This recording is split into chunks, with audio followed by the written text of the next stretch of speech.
Assalamualaikum warahmatullahi wabarakatuh dan salam sejahtera. Okey, bertemu lagi kita pada kali ini dan topik pada kali ini adalah berkenaan dengan tips pelaburan saham patuh syariah.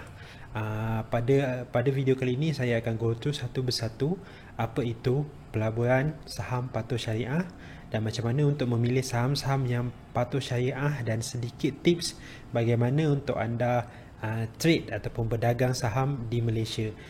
Apa yang penting, pastikan anda tengok video saya ini sampai habis dan di akhir video saya akan berikan beberapa alternatif kepada saham yang saya sendiri sekarang ni berdagang di dalam pasaran itu. Ok guys, sebelum pergi lebih jauh, pastikan anda klik butang subscribe dan hit bell notification untuk dapatkan lebih banyak tips ataupun teknik berkaitan dengan tips-tips keuangan untuk anda yang berada di Malaysia. Ok guys, apa tunggu lagi? Jom.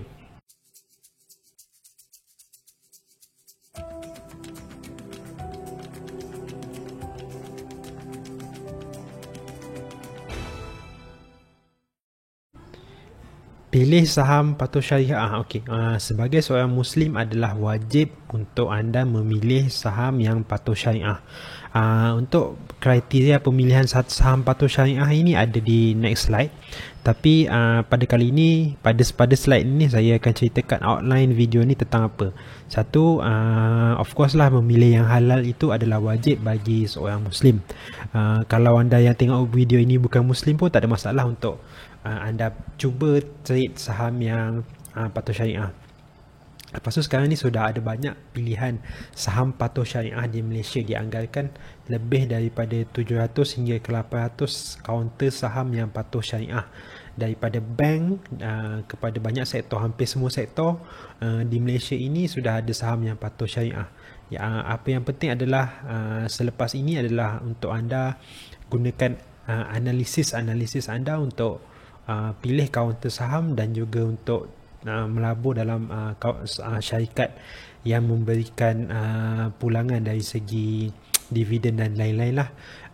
Untuk tips pelaburan ni saya akan cuba berikan tips beberapa panduan ringkas berkenaan dengan cara untuk trade saham.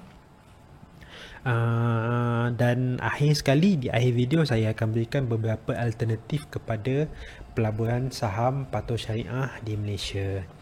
Ok guys, seterusnya ini adalah kriteria pemilihan saham patuh syariah lah. Dia ada beberapa tahap yang panel syariah bank negara tentukan bagi memastikan saham itu adalah patuh syariah atau sebaliknya.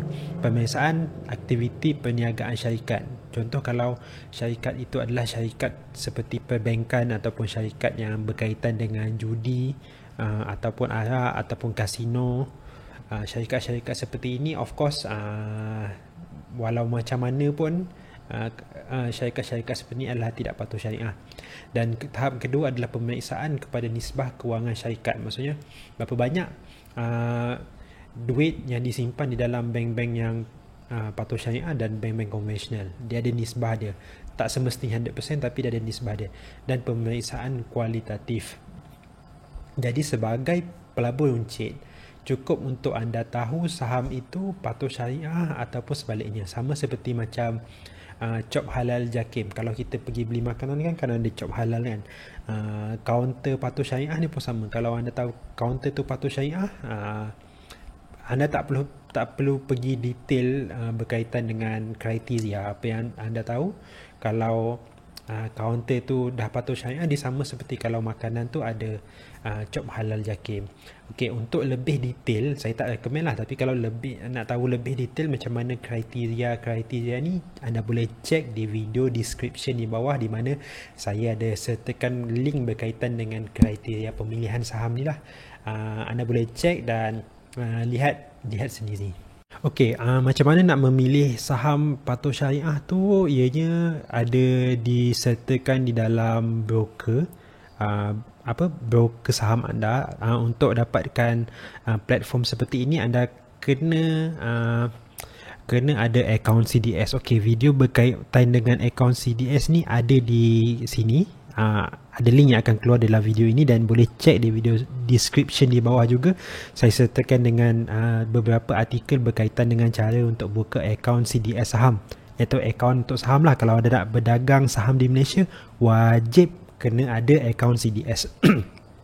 Okey, ini adalah platform RHB Invest. So daripada platform ini anda boleh nampak lah ni tarikh 13 Mei. Kalau ada butang ni, maksudnya kaunter tu adalah kaunter patuh syariah. XOX, K1, AEM, Armada ni tak ada bulat tu, maksudnya kaunter Armada ini adalah kaunter yang tak patuh syariah lah. So apa yang anda perlukan adalah anda klik, kalau misalkan anda rasa XOX ni dari segi analisis fundamental dan analisis teknikal merasakan yang XOX ini boleh perform ataupun boleh pergi jauh, anda klik dan pergi buy lah. Buy dan apabila capai anda punya target, anda boleh keluar. Sama seperti saham-saham lain lah, JCY, Visola dan lain, Iris dan lain-lain lah. So ini adalah antara saham yang macam mana untuk memilih saham yang patuh syariah di Malaysia.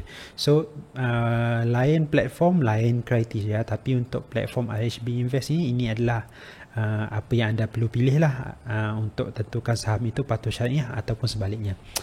Okey, tips pelaburan ringkasnya technical analysis. So untuk saya terangkan berkenaan dengan technical analysis ni akan mengambil masa yang agak lama. So untuk technical analysis ni saya akan cuba terangkan pada video lain pada masa-masa akan datang berkaitan dengan basic lah technical analysis. Sebab technical analysis ini merupakan satu prinsip, satu disiplin ilmu yang bagi saya sangat luas. Dalam technical analysis pun dia ada banyak, sama ada strategi menggunakan chart ataupun indikator dan lain-lain lah. Jadi pada video yang akan datang saya akan terangkan secara beringkas berkaitan dengan technical analysis. Tapi apa yang penting adalah untuk anda sukses dalam trade saham, anda perlukan sama ada technical analysis ataupun fundamental analysis. Tanpa kedua-dua ni, apa yang anda lakukan adalah sama seperti gambling kan. Gambling maksudnya gamble lah, gamble. Masuk saham, gamble. Ini adalah strategi untuk memilih counter. Kalau counter saham tu anda merasakan ianya berada di para support dan akan naik, boleh naik, jadi boleh menggunakan technical analysis untuk pilih counter. Dan juga technical analysis seperti support dan resistance, candlestick chart, indicator dan lain-lain lah. Semua ini adalah dalam technical analysis. Ianya sangat luas dan kami akan detailkan strategi pada masa akan datang. Tapi sebagai permulaan, saya rekomen anda cek di video description.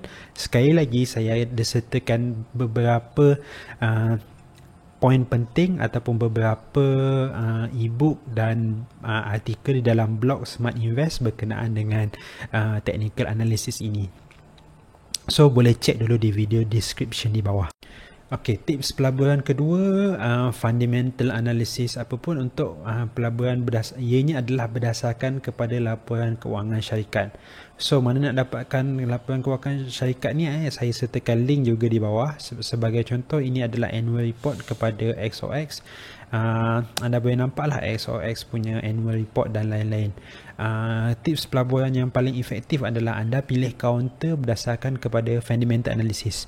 Maksudnya counter itu mempunyai kekuatan kewangan yang bagus ataupun dari segi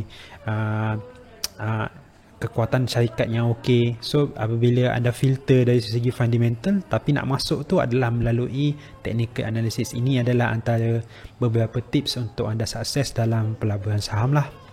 So gabungan antara fundamental analysis dan technical analysis. Akhir sekali adalah beberapa alternatif kepada saham. Okey. Kat sini saya berikan 3 alternatif untuk anda melabuh selain daripada saham. Yang pertama adalah futures, pasaran hadapan komoditi. Di Malaysia ada 2, satu patuh syariah dan satu lagi tak dapat dipastikan lagi, iaitu FKLI. FKLI adalah futures kepada indeks KLCI, indeks KLCI. Dan yang kedua adalah pasaran hadapan kelapa sawit, dan kedua-dua pasaran hadapan komoditi ini anda boleh berdagang di Malaysia. Info berkenaan dengan komoditi ini anda boleh cek di video description di bawah. Dan yang kedua adalah berkenaan dengan forex. Forex ni semua orang tahu, ini adalah foreign exchange ataupun perdagangan mata wang. Ada beberapa info berkenaan dengan forex pun anda boleh cek di video di description di bawah. Dan futures pasaran hadapan komoditi ini adalah merupakan satu pasaran yang dua arah. Maksudnya kalau macam saham ni anda cuma boleh membeli saham ketika harga rendah dan dapatkan keuntungan ketika harga saham tu tinggi. Tapi kalau futures ni anda boleh buat selain daripada beli harga rendah, jual pada harga tinggi. Anda pun boleh menjual dulu pada harga dia tinggi dan beli semula ketika harga dia rendah, ataupun yang dipanggil short selling. Info berkenaan dengan short selling ni saya sertakan dalam artikel berkaitan lah. Dan yang ketiga adalah unit trust. Unit trust merupakan satu pelaburan yang dari segi risiko dia kurang berisiko, tapi ianya adalah antara alternatif yang baiklah kepada pelaburan saham di Malaysia. Ini adalah antara alternatif kepada saham, dan saya merupakan seorang pelabur futures crude palm oil ataupun komoditi kelapa sawit. Pastikan untuk anda subscribe dan hit bell notification jika video ini merupakan antara video yang bagus. Anda boleh share ataupun kongsikan video ini kepada yang lain-lain lah. Dan saya harapkan konten ini memberi sedikit penjelasan kepada anda berkenaan dengan pelaburan saham patuh syariah. Okay guys, terima kasih banyak. Assalamualaikum.